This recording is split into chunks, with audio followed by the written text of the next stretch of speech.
This is a TMP watch review. Unlike any others you'll watch, pun intended I guess. If you guys go back a ways, let's say 2008, you remember which pistol reviews I posted first? It wasn't something eclectic, it wasn't something different, it wasn't something weird. It was something what I consider to be cornerstone to the philosophy. Proven, excellent, awesome track record. Glocks and SIGs. Some of my favorites still. Now that I'm doing watch reviews, I'm kind of doing that as well with watches. And when we consider a digital watch, when we consider an outdoors oriented digital watch, I think the Casio ProTrek is kind of like the Glock. It's a cornerstone digital timepiece. Yes, there are other great ones out there. It's just one of them. But it's a Hall of Famer here on TMP, and I recommend it to you without reservation. But surprisingly, probably not for the reasons you think. And those reasons I think are ABC, if you know what I'm talking about. Altimeter, barometer, compass. We'll talk about that. I'll talk about most of the feature set as quickly as I can, but it's tough to do the balance, you know, because I want to be thorough, and yet I don't want to jump into the nitty-gritty, which may lose some guys. Not going to do that. We always start off with philosophy, and it backs up my opinion on whatever I'm reviewing. We call it philosophy of use. I've always used that term, POU for short. An outdoor watch, what is that? What's it intended for? Well, first and foremost, it's when you put it on, you feel like you're an outdoorsy dude. Watch the video at the top. The number one thing that we should have out of our watches is that they make us happy, that we like them, and they turn us on. And when we put it on, we have a certain feel. They make us feel a certain way. I think the Casio ProTrek, and by the way, this is module that we're talking about, 3443, if I didn't say so already. When we put it on, I don't know, maybe we feel outdoorsy. Maybe it reminds us of a backpacking trip, a kayaking trip, a boat trip we did, a mountain biking expedition, and it does have that feel to it. First philosophy of use. It's also a great do-everything watch. If you're not an outdoorsy person, if you found this review, don't think, hey man, I'm not very outdoorsy, I never get out, you know, I really am not qualified to wear a Casio ProTrek. Don't think that. It's a great EDC watch. Also, it's a great easy reader. The legibility and the low noise factor, that's a new term I'm introducing in this review. Noise being the readability of a timepiece is very low. It's a very quick presentation of the important thing, which is time and date. In this case, where I have the display set up, day and date and time. And there's a lot of other things you can change with a ProTrek we'll go over super quick. Could it be a dive watch? How deep you diving? It's 100-meter water resistance. I think for snorkeling, absolutely. I would not hesitate to go snorkeling to 30 feet with this. Beyond 30 feet, I wouldn't do it. And those are always rated in static pressure, not dynamic. So you can make the case, you know, are there better timepieces for it? Yeah, probably. I'll review some of those. We do use it as a water watch, and we've ran it and tested it in that environment. It's excellent. We didn't go diving with it yet, but you know, as a top water watch, splashing around, swimming in it, I wouldn't worry at all with the Casio ProTrek. It'll be just fine. Also, it's a great motorcycling watch because the form factor is pretty thin. It's 13 millimeters in thickness, which is pretty good for all the functions it packs in. This is a version 3 sensor variation, I should say advancement of the Casio ProTreks. They have been around for a while, and actually it's such a cornerstone watch, you guys are going to dig this. I don't have just one to show you. I actually have 6. What? That's right, 6. The one you're looking at, and don't get wrapped around the axle on the numbers, this has a really cool OD case on it, so it's kind of outdoorsy, kind of military looking. It has a dusty orange band, which I really like. This is PRG 300-4. All the links will be at the bottom. We just buy them off Amazon. It's the easiest way to do it. You can try it. If you don't like it, just send it back. They have a great return policy. Just make sure you do it within 4 weeks. And when you return it, you haven't worn it. It's super clean, perfect for if and when they resell it. right? Love this coloration. I love the looks. That is a non-rotating bezel, but I don't care. Next up, we have a sand beige PRG 300-8. Check this one out. I call this kind of a Star Wars watch. Not that it has any Star Wars stuff, but it just looks like kind of the dusty gray Star Warsy coloration. That's just kind of what it reminds me of. Snow speeder maybe. Looks like the underbelly of a Avenger World War II bomber in the Navy. Love that coloration. See that? So it's basically the same watch, different colorations. Next up, we have PRG 300CM-4. This is really cool. It has an orange camo coloration. It has a bigger bezel, a bigger case. Well, actually, I'm sorry. That case right there is the same. And you can see they changed the buttons out too. So the side buttons on these two versions are smaller, and then we have some serrated. I shouldn't say they're bigger or smaller. They're the same size, but these have some serrations on them. Black case, and it has kind of a gold tone back to it. I love the LCD, the gold coloration on it. I'm going to show you another one that has it as well. And the orange camouflage band is sick. That is a cool looking watch. That is, it's one of my favorite colorations they're doing the ProTrek in. PRG 300CM4. And if you're getting the gist, let me loosen this up a bit. It is available in many flavors. And that's what I really like how Casio does. A lot of their watch series, the ProTrek, it's definitely like this. They're not dumb. Casio isn't. They're pretty smart. They know that there's guys, collectors, well, like myself actually at this point, that love the different colorations, and just for a different color, they'll pull the trigger and buy a different ProTrek. Now, the bands are proprietary. You can get different bands, I think. They're screw-through bands. They're not pins. They're super strong, actually. I love the band attachment system. Here's a photograph of when I took it apart and examined it. Resin bands. I'm getting at, can you change the bands around like you can a normal spring bar watch, lugged watch? Probably not quite as easily, which kind of weighs in favor for guys buying different colorations of the ProTrek. They're not that expensive, so I could see a guy building a collection of it. Absolutely. I think it's cool. Here comes a really cool one. This is the bigger case version that I was thinking of, and it's the PRG 3500 wide, as in Yankee, -4, and it's kind of got the anodized orange ring around it, and this is a metal cased version of the Casio digital ProTrek. They do have some what I call dually watches. They have an analog presentation along with a digital presentation. These are the purely digital, and I love them. So this is a metal case. It's going to weigh a little bit more, 3.2 ounces for this one. All of these are 2.2 ounces. The bigger case is more masculine looking. It's rugged. My son, Tactical Doodle, absolutely loves this. He prefers this one over these ones. I'm kind of split, actually. I love this one. It's definitely not too heavy. 3.2 ounces is within my weight limit, which is about, call me a wuss, but about 3.8. If I go beyond that, I'm kind of, I'm just not digging it so much. Kind of like a tactical blade. It's the same thing. And this version has a very cool orange band on it. You can see the attachment of the crossbar here. Check that. That is really cool. It's a really strong, and they have stabilizers, what I call stabilizers, transitions there. There's a quick look at the back of the case. Tough Solar ProTrek. There's 4 screws under the stabilizers here. Has a proprietary solar battery. We're going to talk about that here in a minute. Love that version. It's cool. Let me balance it out color-wise. I'll put the sand beige right there. Star Wars coloration. I know. It's not Star Wars. I kind of think it is. So that got, I don't know, spaceship color. It's really cool. In the pictures, this actually looked white, but it's not. It's an off-color dull white is what it is. Let me raise it up here just a little bit so you can get a better look. And I'm actually working with lighting that shows the colors really well now. I may transition to a fluorescent light that we can zoom in and look at the features. And when I do that, the colorations will wash out a little bit. They're not as accurate as you're seeing now. What you're seeing here is very accurate, the colors. So kind of a orange, red-orange on that, sandy, I'm sorry, dusty orange camo, off-white. Cool.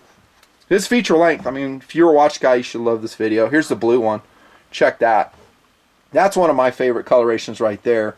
This is PRW 3000-2B. Man, that's a cool looking color. Blue.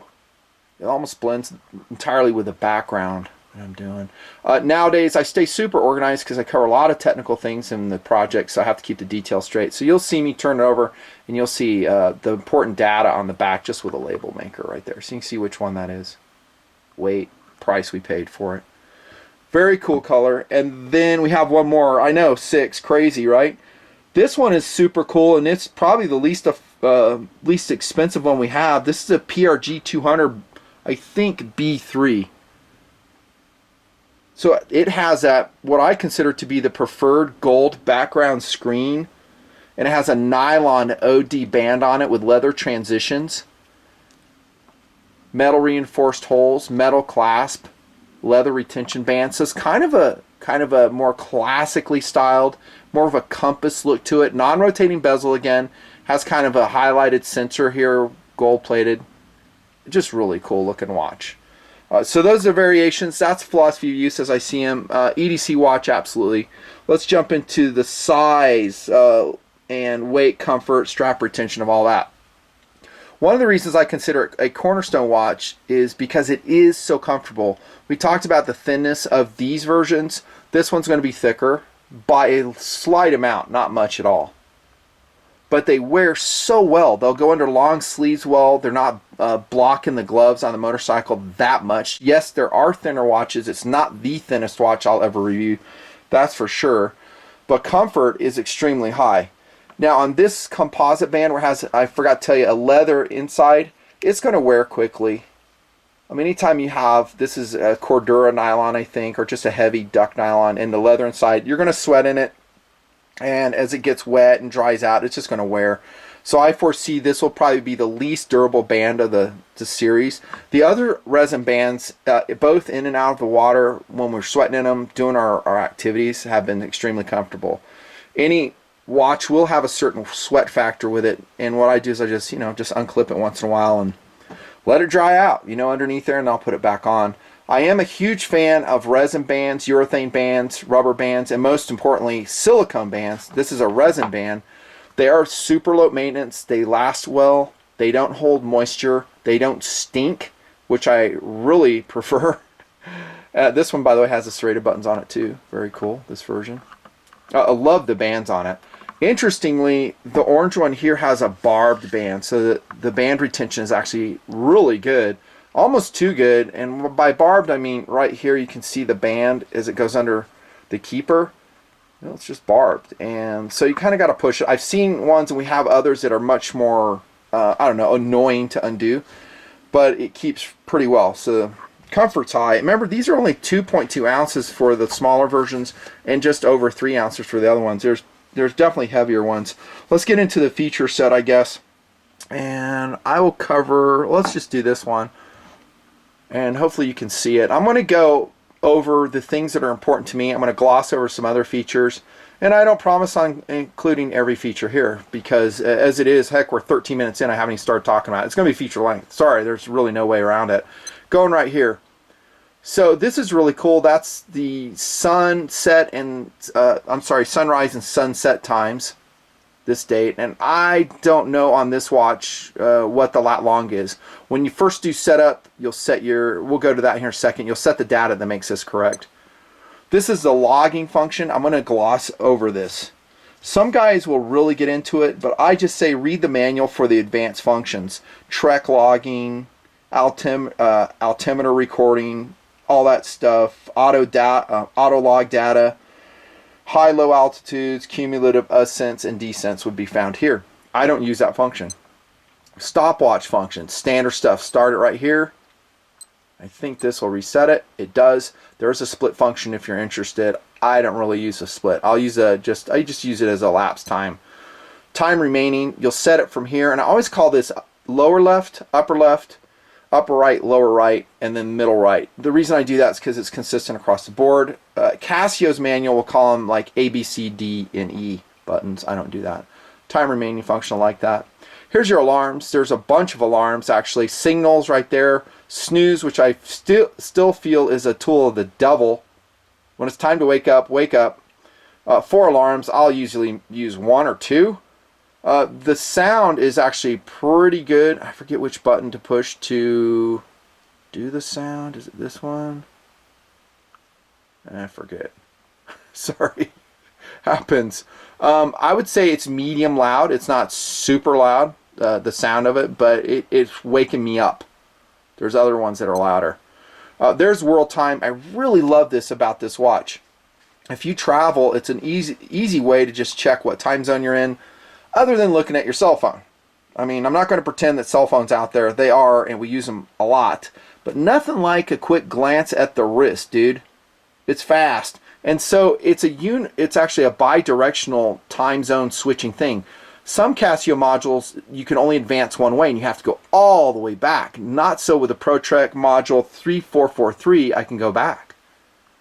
Now, a word of warning, if you go to a different time zone, you go, well, you know, I want to set the alarm. It's always going to go off, of course, your home time. And there is no home time swap function if you're familiar with that feature of Casio modules here. You just go to your main time and set it there. This is super cool. Now, I mentioned the ABC functions. We're going to go over that in a second. I think probably for me and what I care about, some of the most important features of the ProTrek Module 3443 is that it is atomic and it's solar powered. The solar ring is actually here around the watch face. You can see the black ring. That's actually a solar panel. Very efficient solar panel.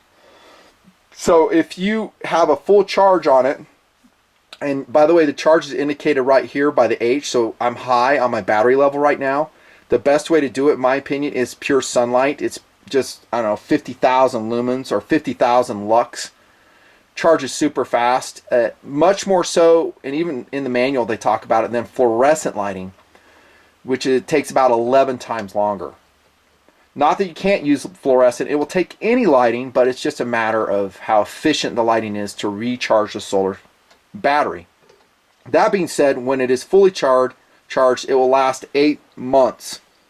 And then they're long lasting. I mean, there's people that have had their ProTreks for 8 years, never replaced the battery. Okay, so that's the solar functionality, and that really gets to another thing we'll talk about, the maintenance here in just a sec. But we're also talking about the atomic timekeeping capability. The accuracy on this ProTrek module 3443 is rated at plus or minus 15 seconds a month, and I find that to be pretty accurate. But who cares if it's syncing up with Fort Collins here in the United States every night? So it did it this morning. It's saying at 9:11 I synced with Fort Collins at midnight 3. Super cool. So it will do that sometime after midnight to like 2 a.m.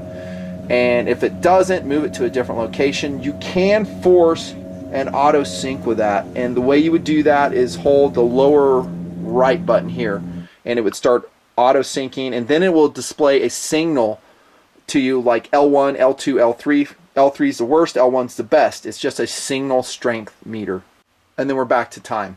Now, let's say if you want to jump back to time, I love this too. The module has a shortcut function, so we're in the logging function. I just press and hold, and it takes me back to home time. Sick! Here's your set button on here, and I don't even know if I should go over this, but I guess I will, just to show you what parameters it wants to know. So it's going to say, set your city. Do you want daylight savings time set to auto? And by the way, this auto function, another reason this is a Hall of Famer, is preferred. So you don't have to go in and constantly change it back to daylight savings time on and off. And a lot of Casio modules you do. And as you swap from time zone to time zone, you think DST is on and it isn't. And lo and behold, you're an hour off. I love that feature about the ProTrek. Very nice. 12 to 24 hour format if you want. Seconds, hours, minutes, year, stuff you already know. Key, do you want to hear the beep or not? I have this one obviously set to yes. Light, I can do 1 second or 3 seconds. Power saving on. I do keep it on, and so when it senses no activity to save its module, the screen will blank out. When it senses movement, it comes back on. I recommend you keep PS on. That's indicated right here in the display, by the way, of PS. Imagine that. Units. This is a little bit tricky to change, so we go from the English to the metric system. So I have it set for the compass, degrees, barometer is going to be inches of mercury, and then I'm going to have feet for altimeter versus meters. And the manual will tell you how to do that. And then when I press this, it should ask me for lat long. And it needs to know this for your sunset and sunrise times. There you go. And it's totally set up. Now we go into ABC functionality, which is interesting. And I think the ProTrek series are known for that. I'm going to show you a different color now. Let's go to this big boy right here. When people talk about ProTrek, they're like, oh, ABC, ABC. I love an ABC watch. Well, I've been doing a lot of testing in the last, I don't know, 30 days or so on all these ProTreks, and I will have to say they're not superbly accurate in all the ABC functions. In fact, if I were to spend time and press the buttons across the board, each one, you would see there's a variance, even though each one has been calibrated multiple times as accurately as possible. They do give you a ballpark. We'll start right here. And again, these have the metal case, metal buttons. Check that out. I just love this one. This is just a really cool, and it's got that kind of the goldish LCD background. More details on the interior. You know, markings that just give it visual interest. Labeling going on there. Cardinal directions. Again, oh, this one does. I'm sorry. I forgot. This one does have a rotating bezel. I was thinking of these. They don't. This one does. So if you like a rotating bezel, which I think for a compass watch is really nice to have, you might consider this one. Again, this is going to be the 3500Y-4. We're talking about functionality of the ABC. What I found for the altimeter, for instance, is I would sync it. And I had a friend of mine take it aboard his jet aircraft, and he did testing with it. He said, and here's some photos if I can find them at least, that it synced up pretty good, but the pressurization gauge in the aircraft, which doesn't read that precisely, I mean, it's like 500-foot increments. It looks like it's right on. And it's pressurizing, I think, the aircraft at, I don't know, 8,000 feet. That's how aircraft does it. I mean, as you're flying at 40,000 feet, the vessel, the pressure vessel, is more like 8,000 feet. So those are photos, and they're showing that. So it seemed pretty accurate on that. I did ride it to the top of a mountain. There's a yellow one that I had, another ProTrek. I just didn't really like that coloration. I sent it back, so it's not here on the table. I might have some photos of it. And on that, I found it to be about 200 to 300 feet off. This drives to what I said at the intro of, I love this watch, but probably not for the reasons you think I would love it. For instance, guys that know TMP would go, oh, you love the hiking functions, you know, because I do big hikes once in a while. We're talking like, 5,000 foot gain in elevation. It'd be cool to just track it with a simple timepiece. But if it's that far off, and you can see it's kind of swapping back now, is it really useful? I don't think so. I want it to be plus or minus 75 feet, just like an aircraft altimeter variance. That's what I like, plus or minus 75 feet. I don't think we're quite there on this version 3 sensor, but it's close. And I've traveled with it a lot and checked it out, and it's close. Sometimes it syncs up really good. I'll look at it and then I'll do a GPS check, either with like a Garmin or maybe on my iPhone, and it's within 100 feet. And that's okay. You can see the time is repeated here. This is TD's watch. He's got it set to military time right here. And then we go to the center button, barometer. And notice the temperature is here as well. The temperature is always going to be off, and a lot of people talk about it because you're wearing it. I get that. That's totally true. But also I find it's not that accurate when you bring it off too. Across the board, I mean, let's just press the blue and see what temperature it's saying. And all these were synced up. So it's saying 79.2. This one's saying 82.8. And they were all synced up with what I consider to be a very reliable digital thermometer source. It's going to be different. I don't think it's that useful, to be totally honest with you. It's just off. Now, you put it on the wrist, instantaneous readout. When they get to that advancement level, then I'm down. Because of that, I can't quite 5-star the watch. It's still going to be a super high rating. This is super useful though, and the barometer function. The way you'll check this and set it is you'll find out a local airport near you. You'll find their ATIS or weather information. It could be a recorded line. You might be able to find it on the internet and find out what their barometer setting in inches of mercury is, if it's close to your house, and that's how you set it. And this is TD's watch. I don't know what his are set at. I don't know.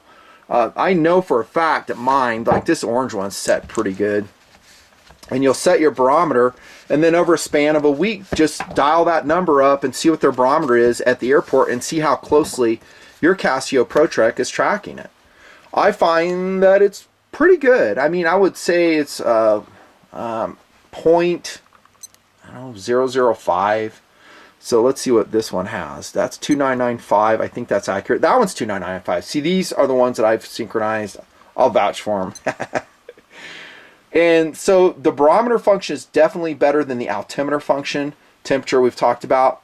And the trend information is very useful. This is what makes it a very useful outdoors companion. So now you can see my pressure is falling, indicating the weather is worsening. Sure enough, just a little while ago, we were having thunderstorms. How cool is that?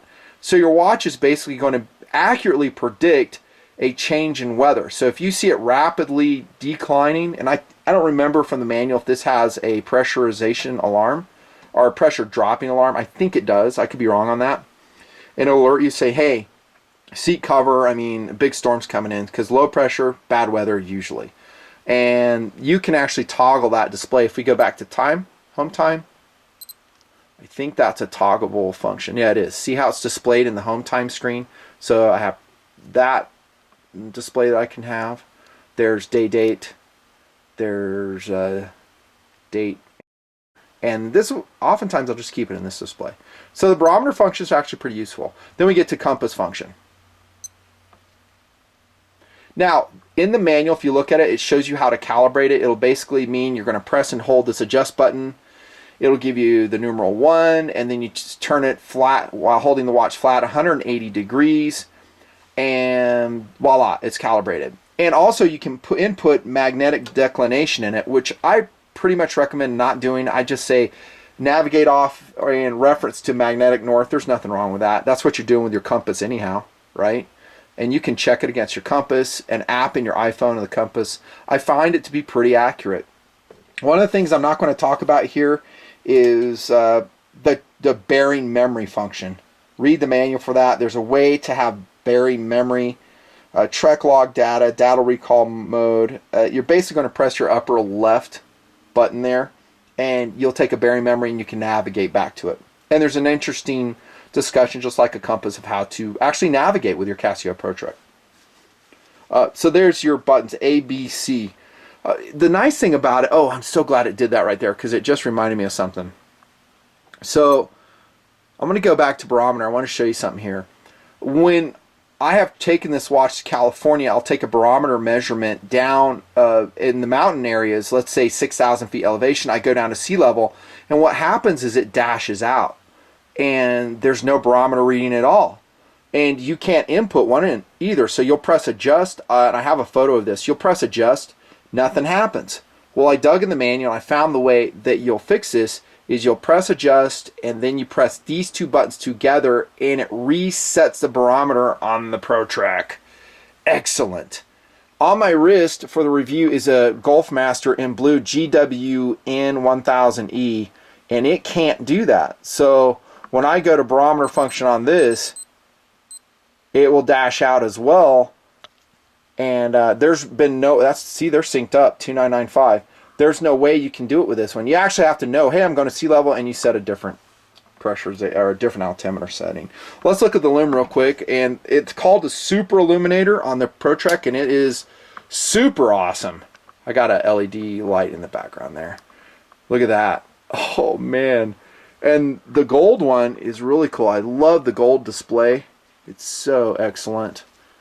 I don't know if the camera's capturing that. Outside the camera, you can really tell a difference. Remember, you can change the illumination from 1 to 3 seconds. I always keep it on 3. And I think I have this one set up for auto light. It should be on. And it's pretty intuitive how you'll do auto light. I forget which one I did it for. You'll just press and hold it, and that should turn an auto light function on. There it goes. And so basically, it's, when you tilt your wrist, the light should come on. Unreliably, apparently. I usually keep that off just for longer battery power, but with a solar watch, do you have to really worry about it? Maybe not. I mean, go for it. Which kind of takes us into durability and the maintenance functions of the watch, and that's something I want to cover in subsequent watch reviews. There's a couple I'll post that I didn't really discuss it. I will here. A reason, and I've talked about why this is such a sick watch, but it's low maintenance, dude. It's a solar watch that syncs itself to Fort Collins. Those are the two big features I love about the ProTrek. I really love the barometer, the trend on the barometer. That's cool. I've talked about the other stuff and their shortcomings. I love how it looks, by the way. I think I've made that clear. Various colors. It's rugged, very outdoorsy. All that's super cool. But it's just low maintenance. There is an inset. Speaking of scratching your crystal, it's inset to the bezel. I'm putting screen protectors on all the watches that I have. It's really easy to do. Annotated below will be basically an iPad screen protector, and you'll just measure the diameter of your watch face. I won't go into it here. And you put it on, it'll protect it. It's super easy way to do it though. It's waterproof again to 100 meters, which is adequate, more than adequate for most people. Most people don't dive, they don't go in there. What I didn't talk about is if it gets super low on its battery, which should be rare if you expose it to light for any length of time, even if it's just fluorescent or regular lighting, it can go into, and the manual talks about it, a power recovery mode. And the ABC functions then would be disabled. They won't show then. And then you just charge up. It charges pretty quick though, really quick. Sick watch. I want to wrap it up now. There are other alternatives. I said that at the outset. It's not just a Casio ProTrek.